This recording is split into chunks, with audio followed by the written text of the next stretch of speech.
Às 9h03 em ponto, as pesadas portas de madeira da sala 3B rangiam ao se abrirem. A primeira a entrar foi uma assistente social de meia-idade, o rosto tenso e marcado pela preocupação. Logo atrás dela, caminhava uma menina de 5 anos, Abigail, pequena, de pele clara, cabelos loiros cuidadosamente penteados e olhos azuis enormes que vasculhavam o ambiente, mas pareciam não registrar nada ao redor. Seu vestido cinza era simples, talvez escolhido para fazê-la passar despercebida, mas não havia como escondê-la. O silêncio na sala ficou ainda mais pesado enquanto ela avançava para o banco das testemunhas. Cada passo ecoava com um som quase fantasmagórico. Abigail não falou. Não chorou. Apenas continuou andando, como se guiada por algo que ninguém mais podia ver. A juíza Mary Whitmore observava cada movimento com atenção. Em quase 40 anos de carreira, ela já tinha visto criminosos endurecidos, famílias despedaçadas, encenações em tribunais, mas nada se comparava àquela cena. Seu maxilar se contraiu levemente e, com a mão trêmula, ajeitou os óculos. Abigail foi ajudada a sentar na alta cadeira de madeira. Suas pernas não alcançavam o chão e as mãos repousavam no colo. Ela não olhava para os advogados nem para a juíza, apenas para a porta lateral esperando. Então, a porta se abriu. O oficial David Teer entrou, alto, calmo, mas visivelmente desconfortável. Ele não estava sozinho. Ao seu lado, firme e atento, vinha Buster, um pastor alemão totalmente treinado da unidade canina. Buster usava seu colete policial, com a palavra polícia estampada em letras garrafais, mas não era o uniforme que chamava a atenção. Era o olhar dele. Olhos afiados, fixos, quase humanos. Havia algo mais profundo ali do que simples instinto. David deu um leve puxão na guia e avançou, parando bem perto do banco das testemunhas. A voz da juíza cortou o silêncio como uma lâmina. Abigail, você pode nos dizer o que viu naquela noite? Ela não se mexeu. Não falou nada, apenas manteve o olhar fixo em Buster. Então, lentamente, desceu da cadeira e deu um passo na direção do cão. A assistente social tentou intervir, mas a juíza Whitmore ergueu a mão. Deixe-a. Abigail parou diante de Buster, levantou a pequena mão e repousou-a suavemente sobre a cabeça dele. A sala inteira prendeu a respiração. Buster não se moveu, mas o peito dele subiu e desceu acelerado. Então, ela se inclinou e sussurrou 2 palavras no ouvido do cão. O que veio a seguir foi, simplesmente, perturbador. Buster deu um passo para trás e soltou um ganido baixo carregado de tristeza. Não era dor, não era medo, era luto, um pesar profundo e inquietante. A voz do oficial Thayer quebrou-se quando ele se virou para a juíza. O que ela disse? Whitmore levantou-se num impulso, a voz trêmula. Recesso imediato. Esvaziem a sala. Agora. Todos obedeceram em silêncio, chocados. Mas Abigail ficou ali, imóvel, olhando fixamente para Buster. Algo mudara naquele instante. Dentro dela, dentro dele, dentro de todos ali presentes, e ninguém ainda sabia o que significava. A sala vazou rapidamente, mas o peso do momento permaneceu, como uma nuvem negra que se recusa a passar. O oficial David Teer ficou parado, mãos firmes na guia de Buster. O cão estava imóvel, mas seu comportamento não era o de um K9 treinado comum. Não estava alerta, nem agressivo. Parecia triste, profundamente triste. Abigail também não se mexeu. Ela ficou no centro da sala, encarando Buster como se esperasse uma resposta. Era surreal, era perturbador. A juíza Whitmore se retirou para sua sala, os dedos trêmulos. Ela já tinha presenciado morte, traição, confissões de assassinato. Mas nunca uma criança de 5 anos sussurrar 2 palavras para um cachorro e fazer um cão policial, treinado manifestar um luto visível. A cena repetia-se em sua mente. A leve curvatura dos ombros de Abigail, o olhar nos olhos de Buster, a dor aguda no peito da juíza quando o cão choramingou. Algo fora dito. Algo que ninguém mais podia ouvir. mas que Buster compreendia perfeitamente. Ela precisava de respostas. E precisava delas agora. Num corredor logo além da sala do tribunal, David estava sozinho com Abigail e Buster. A assistente social havia se afastado para fazer uma ligação. David se ajoelhou ao lado da menina procurando as palavras certas. Abigail, ele falou com suavidade. Você pode me contar o que disse para o Buster? Ela não respondeu. Os olhos dela olharam rapidamente para ele, depois voltaram para o cachorro, os lábios firmemente apertados. Parecia que aquelas palavras que ela havia sussurrado tinham tirado algo dela. Ou talvez, colocado algo de volta. David soltou um suspiro e lançou um olhar para Buster, que agora estava sentado ao lado de Abigail, com a cabeça levemente inclinada para baixo. O cachorro não olhava para seu condutor. Ele olhava para ela. David trabalhava com Buster há 4 anos e nunca tinha visto o cão agir assim. Buster era treinado para detectar bombas, controlar multidões, buscar e resgatar pessoas. Ele já havia testemunhado trauma, caos, até cadáveres. Mas ali estava, imóvel diante de uma garotinha, comportando-se mais como um enlutado do que como uma máquina.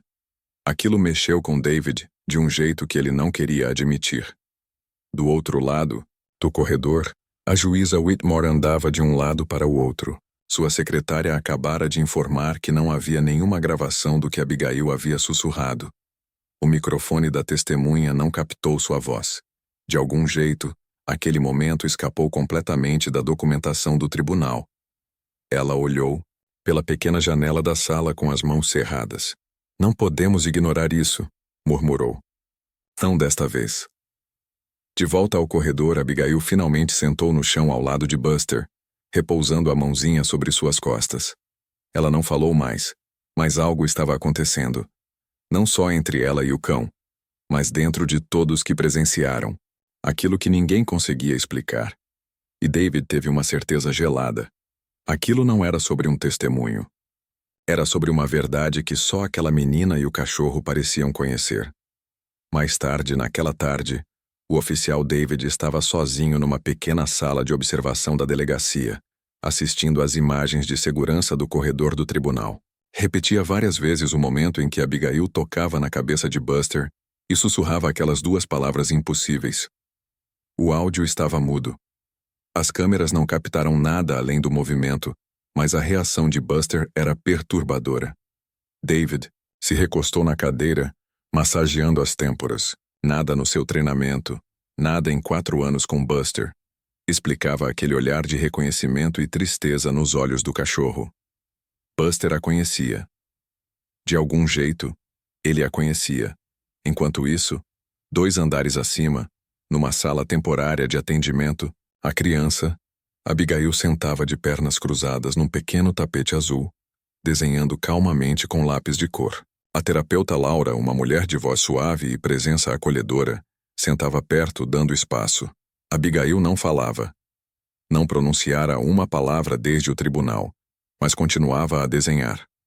Repetia o mesmo desenho várias vezes. Um cachorro, grande, com o rosto escuro, em frente a uma casa. Ao lado dele, uma menina de cabelos loiros. Às vezes, a casa estava em chamas. Outras não. Mas as figuras nunca mudavam. Na delegacia, a juíza Whitmore havia pedido uma conversa privada com David. Sentaram-se frente a frente numa sala de entrevistas. A juíza mantinha a compostura, mas os olhos carregavam preocupação. Você já viu o Buster agir assim? Perguntou. Nunca, respondeu David. Ele foi treinado para se manter calmo até no caos. O que aconteceu não foi instinto, foi emoção. A juíza assentiu lentamente. E você acha que ele a reconheceu? David hesitou. Sim, e acho que ela também o reconheceu. Lá em cima, Laura continuava anotando enquanto Abigail desenhava. Eventualmente, ela se sentou um pouco mais perto. Que cachorro lindo, disse ela com voz suave. Ele se chama Buster? Abigail não respondeu com palavras, mas assentiu lentamente com a cabeça. Então, pela primeira vez, apontou para a casa no desenho e olhou para cima. Seus lábios se moveram silenciosamente. Laura se inclinou, confusa. O que você disse, querida? Abigail ficou em branco, então sussurrou. O silêncio tomou conta da sala. Não olhe fixamente. David entregou uma pasta à juíza, que colocou sobre a mesa. Era do incêndio ocorrido 3 anos atrás em uma área rural, em Bernard. Um homem havia morrido, uma mãe desaparecido, uma menina sumida. No relatório, o nome. Abigail Moe. David sentiu um calafrio. A morte havia ocorrido muito antes de Buster ser oficialmente designado para trabalhar com ele. Naquela época, o cão ainda fazia parte da equipe de busca e resgate, o que significava que ele estivera lá. A pasta ficou aberta na mesa de metal. O oficial David Thier folheava lentamente as fotos. Madeira queimada, telhado desabado, molduras derretidas. Ele parou em uma imagem, um pequeno sapato rosa. O relatório confirmava: Abigail Moe havia sido declarada desaparecida, presumida morta. O corpo da mãe nunca fora encontrado. Apenas os restos do pai foram achados em Bernard, irreconhecíveis. E agora, 3 anos depois, aquela garotinha entrava silenciosa em um tribunal, viva e segurando memórias que nenhuma criança deveria carregar.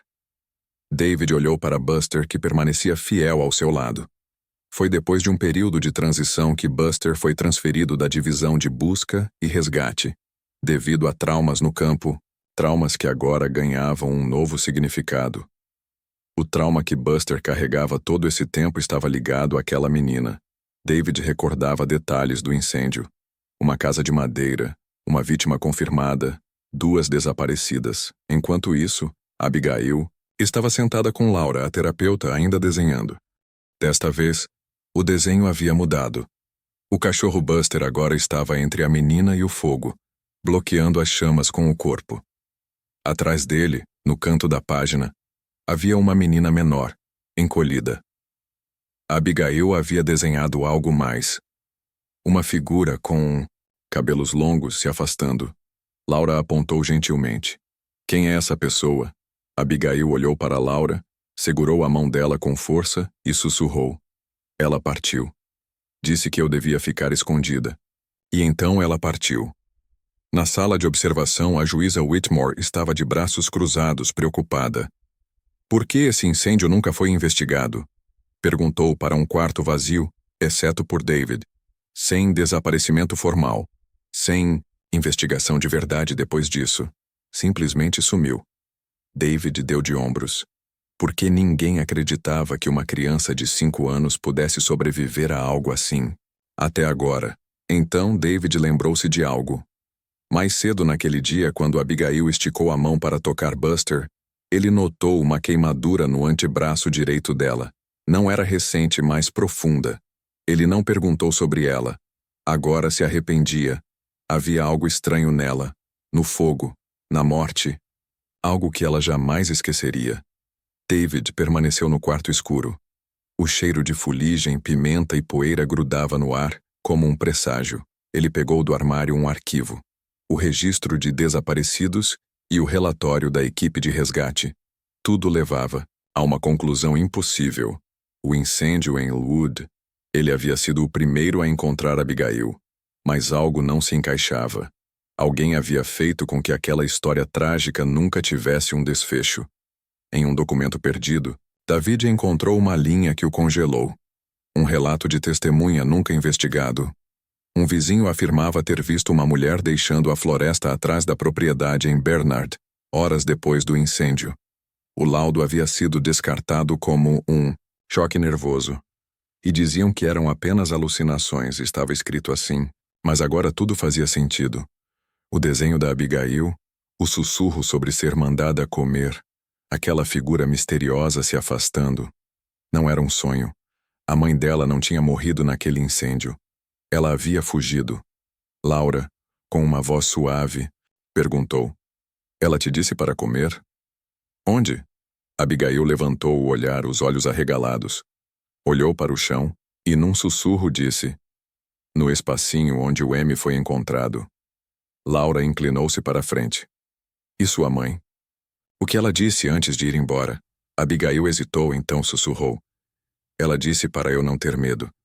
Que o homem mau pensaria que nós tínhamos ido embora. Mas disse que precisava fazer um sacrifício para levá-lo de volta. David sentiu um calafrio ao ouvir homem mau. Ele havia assumido que o pai tinha morrido no incêndio, talvez tentando salvar a família. Mas e se a morte dele tivesse voltado antes do fogo? David pegou o laudo de autópsia e folheou o resumo. Trauma contundente na cabeça não causado pelas chamas. Assassinato, pensou. O fogo não havia tirado a vida do homem. Ele só tinha encoberto o crime. A juíza Whitmore, agora totalmente ciente da investigação reaberta, chamou David para sua sala. Precisamos encontrar o assassino, disse em voz baixa. Ela pode ser a chave para tudo. David pensou preocupado. Se o assassino ainda estivesse vivo e fazendo isso o tempo todo, quem era ela? Por que não havia se revelado quando encontraram Abigail? Então o telefone tocou. Uma mulher com as características da mãe havia sido vista numa clínica rural próxima. Queimaduras, cicatrizes, sem identificação. David agarrou as chaves. Buster se levantou imediatamente. Eles iam encontrá-la. A clínica ficava entre dois campos vazios, cercada por uma ventania fria, como se o tempo tivesse esquecido aquele lugar. David olhou para o prédio, uma estrutura simples com uma placa pintada desbotada. O ar parecia pesado, quase como uma névoa. Buster foi à frente farejando. Não havia nada na recepção. A enfermeira estava atrás do balcão, quase não teve tempo de reagir antes que David mostrasse o distintivo. A mulher não está morta, ela disse lentamente. Chegou há umas 3 semanas. Disse que se chamava Rachelle. Sem documentos, sem seguro, cheia de cicatrizes e queimaduras. Ficou na dela. Arranjamos um quarto para ela nos fundos enquanto procurávamos um especialista. Ela não queria que ninguém soubesse onde estava.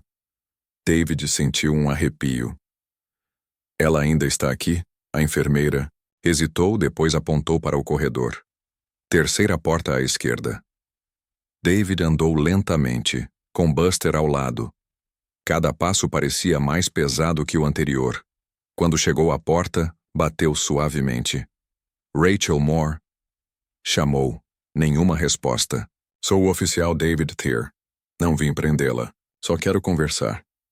Alguns segundos se passaram. Então a porta rangeu e abriu só o suficiente para ele ver os olhos dela. A pele queimada cobria o lado esquerdo do rosto. O cabelo estava mais curto, irregular, mas os olhos, os mesmos de Abigail, eram inconfundíveis. Ela recuou silenciosamente, deixando-o entrar. O quarto era simples. Um pequeno colchão, uma cadeira e uma mala. Rachel sentou devagar. Buster ficou perto da porta, observando-a atentamente. O rabo do cão mexeu uma vez. Ela olhou para ele e exalou, como se tivesse visto um fantasma. Ele te encontrou, não foi? Sussurrou. David assentiu. Ele a lembrava. E ela o lembrava. Você disse para ela se esconder. Ela pensa que você se foi, disse Rachel com os olhos cheios de lágrimas. Eu não tive escolha. Ele, meu marido, era perigoso. Ele perdeu o controle naquela noite. Achei que se fingíssemos nossas mortes poderíamos desaparecer. Não sabia que o Buster voltaria por ela. Não sabia que ela sobreviveria ao fogo. A voz de David ficou mais suave. Ela não apenas sobreviveu, Rachel. Ela esperou por você. E agora precisa saber que você ainda está aqui. Rachel enterrou o rosto nas mãos, tremendo. Então vamos, me leve até ela. A viagem de volta para a cidade foi silenciosa. Rachel sentou-se no banco do passageiro, as mãos apertadas no colo. A postura dela era tensa, como alguém se preparando para o impacto. David dirigia em silêncio, os olhos alternando entre a estrada e o espelho retrovisor, onde Buster estava enrolado no banco de trás.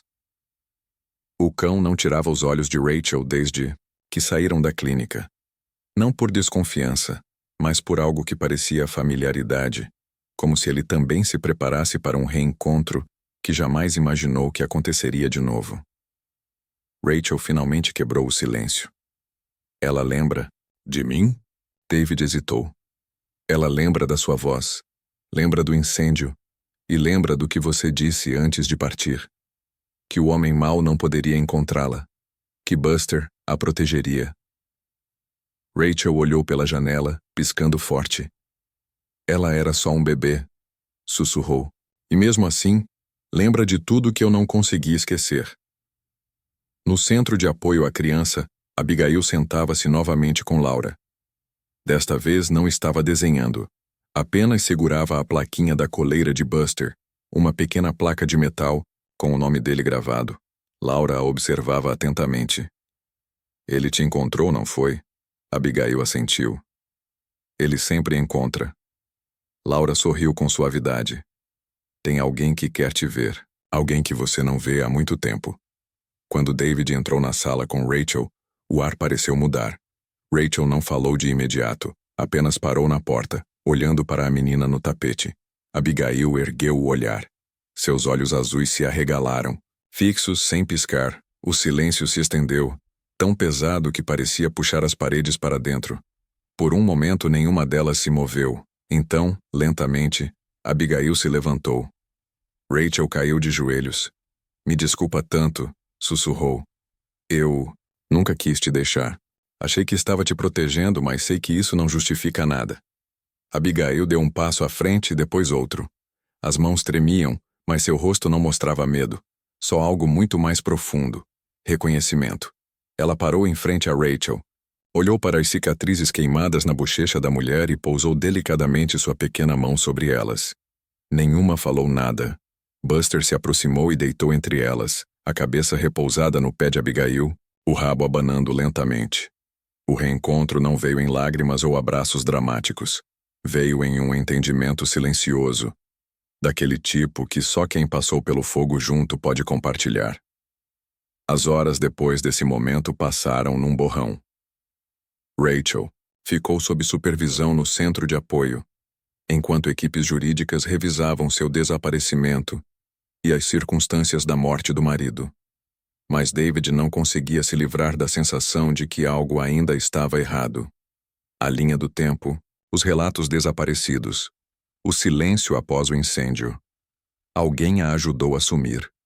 Alguém enterrou a verdade, e quem quer que fosse, não contava com Abigail sobreviver o bastante para falar de novo. Em uma sala silenciosa no corredor, Rachel sentava-se, frente a frente com a juíza Whitmore. A expressão da juíza era calma, mas a voz firme. A senhora desapareceu por 3 anos, senhora Moore. Foi dada como morta. Seu marido morreu em circunstâncias suspeitas. Precisa nos contar o que realmente aconteceu naquela noite. Rachel soltou o ar devagar, os dedos tremendo no colo. Ele não deveria estar em casa, disse ela. Aquela noite ele voltou cedo, com raiva, me acusando de tentar levar Abigail e fugir. Eu estava planejando isso há meses. Tive ajuda, uma mulher de um abrigo na cidade. Ela me deu um celular descartável e um endereço, mas eu nunca cheguei tão longe. Rachel ergueu o olhar, a voz falhando. Quando ele começou a me bater, eu mandei a Abigail ir para o espaço de rastejar, ali embaixo das tábuas do armário no corredor. Ela sabia onde era. Nem pensei que ela lembraria. Ele me viu pegar o isqueiro. Achou que eu estava ameaçando ele, mas não estava. Só queria mantê-lo longe dela. Ela fez uma pausa. Ele investiu contra mim. Eu acertei ele com a luminária. Ele caiu. O isqueiro soltou uma faísca. As cortinas pegaram fogo. Tudo aconteceu muito rápido. A juíza Whitmore recostou na cadeira, atônita com a confissão. E você não tentou chamar a polícia? Não pude, respondeu Rachel. Corri para a mata. Achei que a Abigail já tinha morrido. Esperei pelas sirenes, mas elas nunca vieram. Não sabia que o Buster a tinha encontrado. Não sabia que ela tinha sobrevivido, até aquele momento no tribunal. Enquanto isso, David revisava uma foto de vigilância enviada por um contato no corpo de bombeiros. Mostrava um homem em roupas civis entrando no local do incêndio naquela noite, 30 minutos antes dos primeiros socorristas chegarem oficialmente. O homem trabalhava no serviço de proteção à criança na época, mas agora era investigador distrital e tinha acesso a todos os arquivos de casos desaparecidos. O estômago de David revirou. Não era apenas uma tragédia doméstica, era um acobertamento. David Thier encarou a foto novamente, agora com um nó no peito. O homem que entrava no local do incêndio naquela noite não era qualquer investigador. Era Glenn Harrow, agora uma figura respeitada no escritório do promotor público.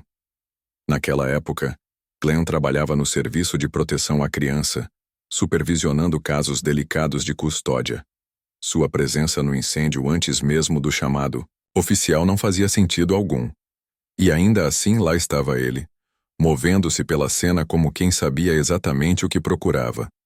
David investigou mais a fundo, cruzando registros de casos, horários de chamadas de emergência e memorandos internos. Um detalhe se destacou. A ligação anônima que reportou o incêndio nunca foi rastreada. Veio de um celular descartável. Rachel mencionara ter usado um desses, dado por uma mulher de Didson's, um abrigo. Mas e se aquela mulher tivesse ligação com o serviço de proteção? E se Glenn Harrow não fosse apenas uma testemunha silenciosa, mas quem calou todo o sistema? Enquanto isso, a juíza Whitmore estava sozinha em sua sala, lendo uma cópia do relatório interno suprimido que David acabara de encontrar. Suas mãos tremiam levemente. O incêndio constava como acidente. A morte do pai, inconclusiva. Nenhum acompanhamento da criança desaparecida. Nenhuma ação posterior. Era uma falha do sistema, ou pior, uma escolha deliberada de ignorar a verdade. Ela se recostou na cadeira, o coração disparado. Se Glenn enterrou isso, quantos outros casos terão sido apagados? No abrigo, Rachel finalmente foi informada sobre Glenn Harrow. Sua reação não foi choque, foi reconhecimento. Ele nos visitou uma vez, disse ela em voz baixa, antes do incêndio. Disse que só queria verificar o bem-estar da Abigail, mas havia algo nos olhos dele. Ele não estava ali para ajudar. Ele contou ao meu marido sobre os planos do abrigo. Depois disso, tudo mudou. Foi aí que a violência piorou. O estômago de David afundou. Ele não estava protegendo você. Estava protegendo o pai. Ou a si mesmo. Abigail sentava do lado de fora com Buster, agora inseparáveis. Ela não entendia os detalhes, mas sabia que algo grande estava para acontecer. Passava os dedos pela cicatriz queimada no braço.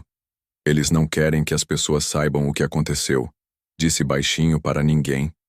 Em especial, Buster soltou um ganido baixo, o corpo pressionado protetoramente contra o dela. Naquela noite, David encontrou-se com a juíza Whitmore em seu escritório. O plano era arriscado, talvez até perigoso, mas era a única chance de expor Glenn Harrow. Iriam convocar uma audiência fechada, reabrir o caso, forçar a verdade a vir à tona, mas precisavam agir rápido. Glenn já havia sido alertado, e não ia permitir que desenterrassem o que ele tinha enterrado tão cuidadosamente. Desta vez, a sala do tribunal era menor, silenciosa, selada do público.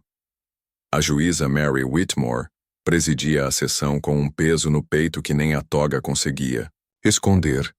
Abigail estava sentada ao lado de Rachel, segurando sua mão com força. Buster jazia aos seus pés, a cabeça repousada sobre o sapato de Rachel, ainda em alerta, ainda vigiando. O policial David permanecia perto da parede, ao lado de uma pilha de arquivos de provas, seu distintivo visível, mas a expressão indecifrável. Do outro lado da sala, Glenn Harrow estava pálido e tenso, os olhos saltitando entre a juíza e a criança que ele acreditava que nunca sobreviveria. A juíza abriu a audiência.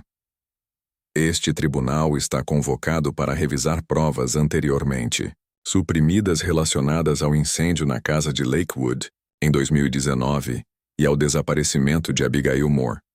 Ela fez uma pausa, e então fixou o olhar diretamente em Glenn.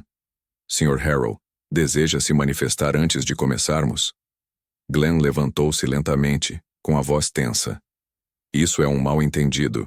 Minha presença no local foi não oficial. Eu estava preocupado com o bem-estar da criança. A juíza Whitmore ergueu a mão, interrompendo. Temos imagens de vigilância. Temos memorandos internos. E agora temos uma testemunha viva. Rachel respirou fundo. Esperou 3 anos por este momento. Minha filha e eu fomos abandonadas pelo próprio sistema que deveria nos proteger, disse com a voz firme. Mas nunca estivemos sozinhas. Um cão me puxou das chamas. Um homem acreditou em mim quando ninguém mais acreditou, e uma garotinha agarrou a verdade quando o mundo mandava ela esquecer. Ela se virou para Abigail, que olhou para cima com olhos calmos. Querida, pode repetir. Do jeito que disse antes, se quiser. Abigail não falou. Em vez disso, abaixou-se e colocou a mão delicadamente sobre a cabeça de Buster. Depois olhou para Glenn e sussurrou clara e firme. Você mentiu. A palavra caiu como um trovão. O silêncio que se seguiu foi pesado, irrevogável. O advogado de Glenn levantou-se, sussurrando freneticamente, mas já era tarde demais. O tribunal já ouvira o suficiente. A juíza Whitmore declarou o caso reaberto. Uma investigação independente foi iniciada, e Glenn Harrow passou a responder a acusações criminais por obstrução, negligência e má conduta. Ele foi conduzido para fora da sala algemado. Lá fora, o ar estava fresco, e o sol começava a aquecer a calçada. Abigail saiu segurando a mão da mãe, com Buster trotando ao lado delas. Repórteres se aglomeravam atrás das barreiras, câmeras piscando. Mas Rachel não parou. Nem David, se a justiça, há muito tempo adiada, finalmente havia chegado. Abigail parou e olhou para David. Você acha que ele lembra de ter me salvado? David sorriu observando Buster encostar o focinho na mão dela. Nunca esqueceu.